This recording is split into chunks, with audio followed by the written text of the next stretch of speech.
널 기다렸어. Oh yeah, yeah, the jail shirts, I guess. we're literally jail in Casper pajamas. jail. Yeah. But all jokes aside, is nice to have new attire to wear. It is summer here in Korea, and it's very hot, very very hot. Yeah, we actually got caught in the rain. Oh yeah, we met up for lunch earlier today, and neither of us wanted to buy an umbrella, so we just ran through the rain. And the restaurant was farther than we thought, so we were running through the rain for about 15 minutes.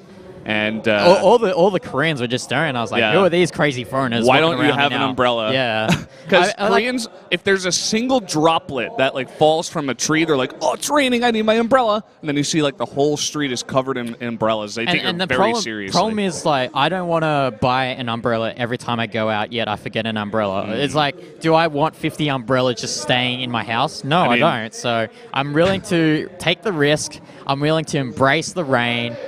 If you're anything like me, you already do have like 50 umbrellas at your house. I'm smart enough not to make that mistake that some people just like you have made while being in Korea. It'll get worse too because monsoon season comes towards the end of July, and that's when it rains every day for about a week and a half. And not only rains, but it's like really sticky. So you go outside and you just want to hate your life because it's so annoying. Yeah, it gets pretty bad. So if you were thinking about visiting Korea, don't visit now. Try not to line it up with monsoon season. Now is okay if you like hot weather. It's not so bad, but don't line it up with monsoon season. Maybe come in September. I think Pro League finals and SSL finals will be around then. So end of August, September is a good time to come for sure. I mean, it's just like after the monsoon season, but it's still hot, but it's like enjoyable hot, if that makes sense. So, do you watch any Naruto? I know of the Naruto guy. Do you? Super kind of looks like he's got those wristbands on from that guy. Sasuke? I don't know. I didn't watch too much. I know there's like some Naruto nerds out there like, no! Okay, I think it's Sasuke. If it's not Sasuke, please tweet at me, GTR1H or Brendan Valdez. I actually don't watch a lot of Naruto myself. I sing a lot of songs from Naruto at Noribang. And my friends like Naruto. I don't think it's Sasuke, though. I think it's someone else. I don't remember his name. Right? Naruto's the main guy, man. Is it? I thought it was Sasuke. The name of the show is Naruto. I know, but like, it doesn't have to be about like the main character. You know what a Naruto is, right? It's like that thing that you get in your ramen. The swirl. Oh, really? Yeah, that's a Naruto. I don't like those. I don't like Narutos. Really? I don't eat that. Okay. Well, what I like is my prediction and Tayson's prediction here. Well, I'm voting for Super just because I think soO is in a bit of a slump right now. He didn't qualify from SSL and he's looked a lot shaky in the past couple of weeks. So yeah, it's definitely possible that Super takes this one. Let's jump into game number 2 now on Overgrowth.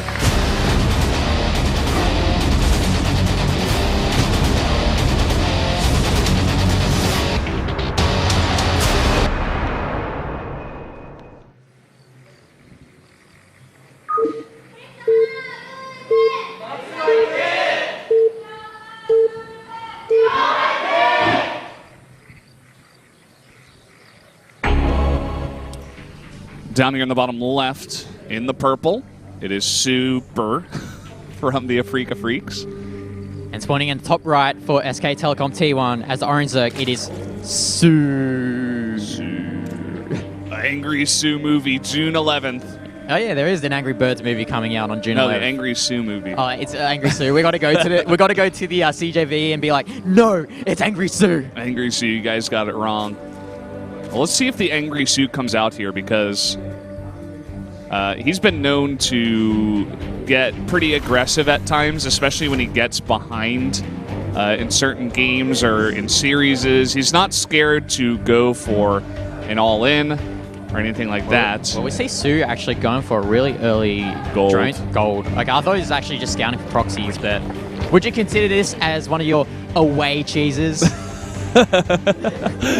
I'm glad you're jumping on the away cheese hype, GTR. It's a big deal. It's real. It's real, for sure. I want to know where you guys purchase your away cheese, because I'm enjoying my home cheese at the moment. Oh, man. The away cheese, although he's not exactly away here. Maybe you could say because he's not doing too well. I don't know. Well, everyone votes for straws so here. I think he's the home person at this point. Super's got to go for the away cheese, and Super is going to scout this. Yeah. I don't think he's going to do anything too crazy just yet, but at least he does get that information with the scout. I remember casting a game. I think it was either with you or with Wolf. It was Super against Lenok on this map, and Lenok went for an early gold base, but Super actually did something really interesting where he got really early Void Rays to punish the early gold base. And I'm curious to see whether Super will do that in this game. And this guy's finished something. It seemed like he passed his test. Oh, congratulations. Or something like that. Or maybe he just finished the test. I'm not sure Maybe if he passed like it. Oh, by the way, okay, so in Korea, it is very hard to get a job into a very prestigious company. Yes. Yes. Like anywhere else in the world. Yeah. Specifically No, in but Korea, like Samsung. Korea is a very interesting dynamic where everyone wants to work for the Samsungs, everyone wants to work for the SKs, everyone wants to work for the KTs. Everyone wants to go to Seoul National University or Yonsei or Korea. Yeah. And very competitive for sure. And it's like anything else is just like considered garbage. Yeah, it's like it's definitely a step below the rest for sure. It's like, oh, you didn't get into the high tier, you know. So Super did not go for anything too crazy just yet. He's definitely going to attempt some pressure here. Yeah, what his mindset is that he wants to try and delay that gold base as much as possible, trying to kill as many drones so that Su can't get the most out of it, but he doesn't even get any damage now, just some scouting. He gets one drone there. He's still got this probe over here if he wants to go. We could see some white cheese with the Dark Shrine. Who knows? Well, here we go. He comes in here and he scouts that Twilight Council, so not a good start here for Super. And keep in mind that Su did not even commit to the Overlord speed, and he still saw that. So he's going to have that extra minerals and gas to provide some defense here. And he's not getting the robotics facility at all. So I don't think that Twilight Council will be for the glaives for those adepts, the speed. It could be Blink Stalker. It could still be glaives. Or it could be Dark Shrine right here. This... Oh, okay, wow. It is the Away Cheese Valdez. The Away Cheese Dark Shrine. And that's actually a very funny position in the top left. I don't think Su will ever scout that until he takes his 5th base. Yeah, it's pretty wonky. It's really going to be up to Su to just go for... He's actually getting Resonating Glaives behind this as well, so... I guess he probably wants to transition DTs. after the DTs. Yeah. And as I said before, Su, it's really up to him to play defensive and play safe. He essentially has to throw down some blind spores here because he saw that Twilight Council. Whenever you're playing up against Protoss, you have to, keep in mind the timing. It's like, okay, his Twilight Council is finishing up at this time, so the potential for Dark Templar to come in at around, 5 minutes, 4:45, around there. I need to have some spores up by that time just in case he's going for the Dark Shrine. And with the gold base as well, you have so much more minerals to work with that you're better off playing safe than sorry and trying to get Is he going to scout it? Or is he going to scout the away? He's going to the corner. And there it is. He scouts it. That's unfortunate for Super there. Yeah, Super's not going to be happy about that one. Yeah. This is so easy for Su now. It's not even blind spores. It's just, throw down a spore at each base and you're going to be totally fine. Make an Overseer if you want to be very safe. I wouldn't be surprised if Super just uses these Dark Templars either defensively and morphs them into Archons. Because this strat is just completely down the drain. Yeah, that's for sure. Yeah, so that's a very big win there for Su. Yeah, that it is Su. He is going for some units. He made a bunch of Lings and Roaches. Yeah, and he's getting that Archon, as I mentioned before, because he knows that he can't do any damage with those Dark Templars. Just one Ravager. The Dark Inspiration. And what was I going to say? He actually goes for double Overseer here. He's not messing around. He's like, okay, I know you could have morphed some Dark Templar, so I'm just going to make sure. Make a couple of those as well as, I think he made 2 spores. Yeah, he only made 2 spores, so... Well, 2 spores is enough, because he only needs one at the front of his expansion and one at his gold base, and he should be fine. But, oh, that's actually quite a number of gateways there from Super. You should not be losing this Mothership course. If you lose this, I'm just going to be very sad. So what Super has at the moment, he's got 1 Archon, 10 Adepts, 5 Sentries. So he's looking to hold this ramp with a lot of force fields. It's going to be pretty hard for Su to engage here unless he wants to go towards that 3rd base. And he may just choose to do so, but he is grouping up here at the ramp. The thing is, though, I'm pretty sure that Su has enough firepower to try and break through those the rocks, or he can even target the 3rd base, actually. Yeah. There's just so many options for Su to attack from. And that's what he's thinking about, but these Adept Shades are going to scout this. And I'm kind of worried for Super because his whole gambit got scouted. He's behind on his third base because of it. And soO is on a gold base and 3 bases at that. So he's got this massive army already. I mean, this army's so strong that I'm not sure if Super can defend from this attack. I mean, the Ravagers are casting their corrosive vials onto the pylons. So no more overcharges for Super. Going to take out that, and now he's fighting in here. He could even use the corrosive vials to try to hit some force fields if Super wants to try to go for those. So these sentries are not very useful so far. There's the force fields there from Super, but remember, he used a lot of energy onto those force fields at that main ramp, so he doesn't really have too much energy onto his sentries, and I don't think this Nexus is going to survive, to be honest. Yeah, there's no way. I mean, he's desperately trying to hold on, and more Stalkers coming in here, as well as 2 Immortals, but it may just be too little too late. I think he'll deflect this attack, but...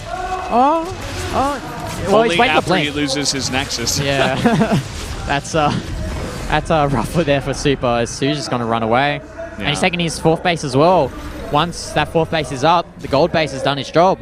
He's ahead on bases. He's got map control. Look at that creep thread. Yeah, and he's got such high supply, and it's mainly just army units. He's only on 46 drones because he doesn't need that many to saturate that gold base. So he's just got a massive army at this point, and cutting down Super now to only 2 bases and having to remake that base, soO can essentially do whatever he wants. He is going to stick on this tech with just Roaches and Ravagers, and that could get a little bit sticky because we do see double Immortal production coming out of Super, but we'll have to wait and see. I mean, soO still has a gigantic army compared to Super's. I'm not really a fan of the additional warpins of those sentries from Super because when you think about it, sentries are very gas intensive. I think with these Ravagers out on the map, those Ravagers can just cast the corrosive bars onto those force fields that Super decides to cast. So I think the Gash could have been invested into something else, maybe High Templar if he decides to get the High Templar tech, or even maybe some Dark Templars to try and do some multi-pronged harass.